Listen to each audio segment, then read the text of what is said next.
Осенью прошлого года Садыр Джапаров заявлял, что знает средства от коронавируса, которыми они лечились в местах заключения. Накануне на своей странице в Инстаграм он предложил кыргызстанцам против COVID-19 пить лекарства, изготовленные из иссык-кульского корня. Министр здравоохранения на пресс-конференции показал, как правильно пить отвар иссык-кульского корня для профилактики и лечения COVID-19. При этом заметил, что нужно пить исключительно в теплом или горячем виде. Он также признался, что во вторую волну больных уже лечили этим лекарством, но не говорили об этом.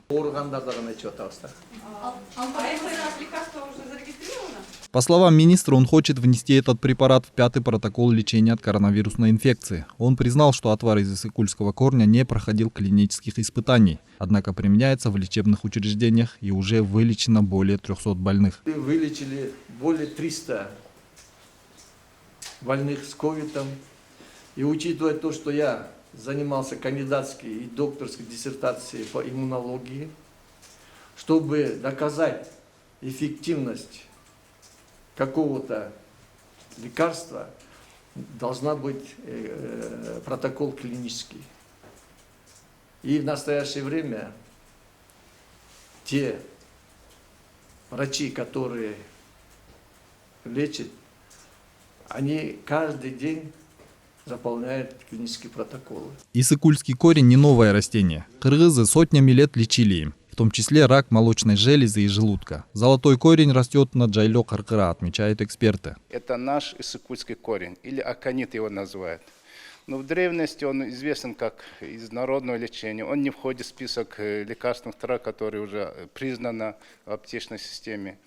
Аконитин, который имеет алкалоид, он ядовитый, этим он знаменит, он этим знаком. В Кыргызстане, я насколько знаю, больше 9 видов растет их, они разного цвета даже идут. Значит, южном полушарии, вот западное полушарие, южное полушарие, их растет более 300 видов, насколько я знаю. Между тем, в социальных сетях кыргызского сегмента начались споры вокруг чудо-лекарства. Мнения разделились. Если некоторые утверждают, что он помогает при лечении вируса, то некоторые опровергают. В свою очередь, специалист по доказательной медицине Бермет Бартыбасова заявила, что действие и эффект аконита, содержащийся в иссык-кульском корне, полностью не определены из-за его чрезвычайной токсичности даже в малых дозах. Это растение относится к сильнейшим малоизученным ядам. Оно уже унесло много жизней. Все кыргызы знают об этом корне – у-коргошун. В самом названии присутствует слово «яд». Активистка Умая Рыкова написала заявление на министра здравоохранения Бейшен Алиева в прокуратуру. Об этом она сообщила в Твиттер. А Рыкова просит соответствующие органы дать юридическую и правовую оценку действиям министра, которые подпадают под статью «Умышленное причинение вреда здоровью».